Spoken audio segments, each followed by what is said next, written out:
Halo guys, gua Vincent dan di video kali ini gua bakal cerita kenapa kalau mau mulai bisnis harus mikir 2 kali. Ini disclaimer dulu ya. Bukannya gua mau mendiscourage atau ya disuasi kalian yang mau mulai bisnis, tapi ya ini lebih kayak pertimbangan aja lah yang harus kalian pikirin kalau emang mau mulai berbisnis. Jadi bukannya gua ngelarang kalian berbisnis ya, itu bebas hak kalian. Cuman ini adalah pertimbangan-pertimbangannya lah yang layak untuk dipikirin kalau mau mulai bisnis. Berbisnis itu bagus dan nggak ada yang salah ya. Ini mah murni pendapat gua. Oke, sebelum kita mulai ke videonya, mending kita definisikan dulu bisnis itu apa sih?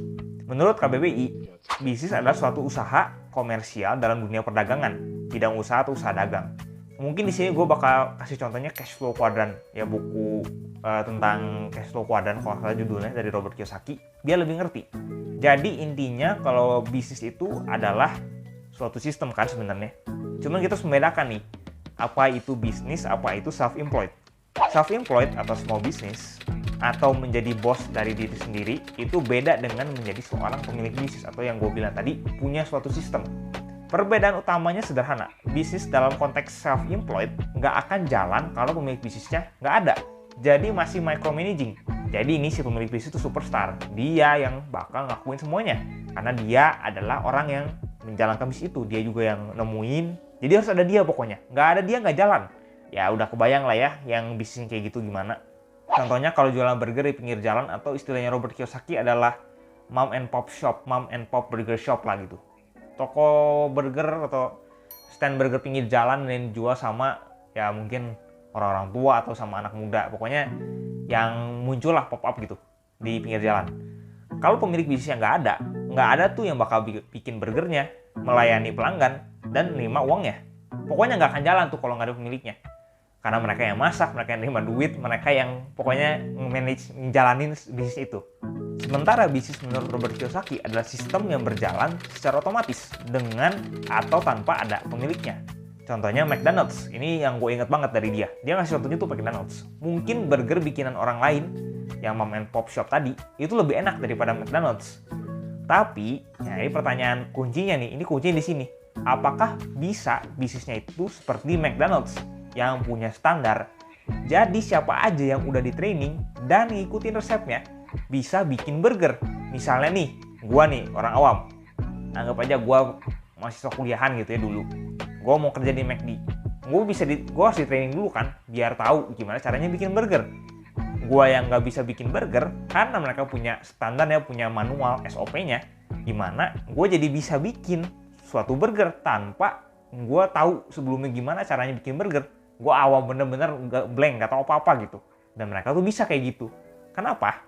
Karena ada namanya standar. Mereka punya prosedur gimana caranya bikin burger McDonald's. Burger versi McDonald's gitu. Ya dibandingin dengan mom and pop shop, ya mungkin bayanginnya Krusty Krab lah ya. Kayak di SpongeBob gitu. Yang punyanya Tuan Krabs. Itu kan bener-bener self-employed technically. Cuma mereka dia udah punya pegawai sih sebenarnya. Mereka udah ada sistem kerjanya. Cuma bedanya ya si Mr. Krabs-nya masih manage bisnisnya kan. Dia masih micromanaging. Dia masih mantau gitu gimana cara kerja anak buahnya. Pokoknya masih tipikal mom and pop shop lah. Mungkin rasa Krabby Patty itu lebih enak daripada Big Mac-nya McDonald's gitu. Cuma yang jadi masalah resepnya itu. Apakah resepnya yang si Krusty Krab itu bisa di-sharing ke orang banyak? Kan enggak ya. Tapi kalau yang McDonald's kan pasti dikasih tahu kalau yang kerja di situ. Dan mungkin ada agreement ya. Kalau mereka kerja di situ ya nggak boleh bocorin dan adalah perjanjian hitam di atas putihnya. Jadi nggak bisa sembarangan juga. Kalau Krusty Krab enggak. Kan nggak boleh si pegawainya tahu resep bikin burgernya gimana. Jadi mungkin dia benar-benar dipantau, di training dulu. Gua nggak tahu sih gimana caranya si SpongeBob itu bisa kerja di situ. Cuman intinya kan dia bikin burger itu ya sesuai dengan resep kan. Cuma kan mungkin dia nggak tahu resepnya. Jadi cuma ngikutin aja yang dikasih tahu sama Tuan Krabs. Kan yang tahunya si pemiliknya. Ya makanya kan sampai mau dicuri berapa kali. Kalau kalian nonton kartunnya kan mau dicuri sama plankton dan lain sebagainya. Karena kan nggak semua orang tahu ya, atau mungkin cuma SpongeBob dan Mr. Krabs aja yang tahu, kan kita nggak pernah tahu ya ceritanya gimana. Pokoknya beda lah sama McDonald's yang punya sebuah standar, ada sistemnya. Dan udah kebayang kan bedanya self-employed sama McDonald's yang adalah sebuah sistem.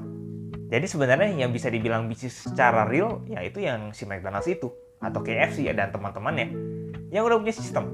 Karena tanpa ada si pemiliknya, nggak ada foundernya juga jalan bisnisnya. Karena ada prosedurnya. Ada orang-orang yang bantu manage dan jalanin bisnis itu. Itu bedanya sama si self-employed atau yang mom and pops tadi yang gue cerita di awal. Bahkan McDonald's itu udah bisa dijadiin franchise. Atau ngasih license ke yang mau punya bisnisnya. Ya di franchise kan. Tanpa pemiliknya, McDonald's juga bisa jalan sendiri karena udah punya sistem berjalan. Jadi pemiliknya nggak usah lagi micromanaging. Seperti yang gue udah bilang tadi. Pemiliknya udah nggak harus bikin burger sendiri. Fokusnya di hal-hal yang sifatnya strategis. Dan juga memastikan kondisi keuangan bisnis tetap baik dalam kondisi apapun, termasuk yang tidak terduga sekalipun. Ya harusnya udah kebayang ya, bedanya self-employed dan juga bisnis sebagai suatu sistem. Keuangannya gimana? Ya beda juga. Kalau yang self-employed atau yang small business, ya si owner yang bakal manage uangnya. Karena nggak ada lagi yang manage. Mungkin ya lebih tepatnya dia belum bisa mendelegasikan atau mempercayakan tugas keuangan ini ke orang lain. Jadi yang megang duitnya mereka. Ingat Krabby Patty, ingat Krusty Krab. Kayak Tuan Krabs itu. Kan dia yang megang uangnya. Kalau bisnisnya udah punya sistem, yang handle keuangannya yaitu tim khusus finance atau enggak accountant. Ada accountingnya atau enggak di outsource ke pihak ketiga yang emang udah profesional untuk nge-handle keuangannya. Bener-bener udah ada sistemnya, udah ada cara kerjanya gimana. Nggak sembarangan, nggak asal ya udahlah karena gue foundernya, karena gue bosnya, gue yang manage. Nggak kayak gitu lagi. Jadi itu perbedaan besar di keuangan. Makanya gue bilang kalau mau mulai bisnis harus mikir 2 kali. Soalnya harus ngebangun semuanya dari nol. Misalnya dari nol nih, terus kecil, lama-lama dia growing. Sampai establish, dia udah bener-bener udah ada dan jalan untuk waktu yang jangka panjang mungkin. Pokoknya tahapannya panjang lah. Kalau belum siap melalui fase-fasenya, belum siap melewati tahapan-tahapan ini, belum lagi up and down ya, karena yang namanya bisnis kan ada naik turunnya ya. Dan juga dramanya, mending nanti aja deh. Mending mikir lagi, mikir 2 kali. Beneran deh. Kalau asal masuk dan langsung terjun, takutnya nyesel. Nanti malah sakit dan akhirnya malah nggak mau bisnis lagi, kan sayang ya. Mikir lagi sebelum nyemplung, soalnya mulai bisnis itu gampang. Tapi memanage dan bikin dia growing dan sustainable untuk jangka panjang itu susah banget. Susah pakai banget. By the way itu pengalaman yang ngomong ya. Berbisnis itu nggak gampang. Coba deh tanya sama orang-orang yang udah punya pengalaman bangun bisnis atau perusahaan dari nol sampai akhirnya dia establish dan dia growing sampai yang kita tahu sekarang. Coba tanya sama mereka. Pasti jawabannya kurang lebih sama. Kemungkinan besar mereka sih bakal bilang ya nggak gampang karena mereka melalui proses yang panjang. Mereka belajar dulu melalui up and down-nya, naik turunnya bisnis.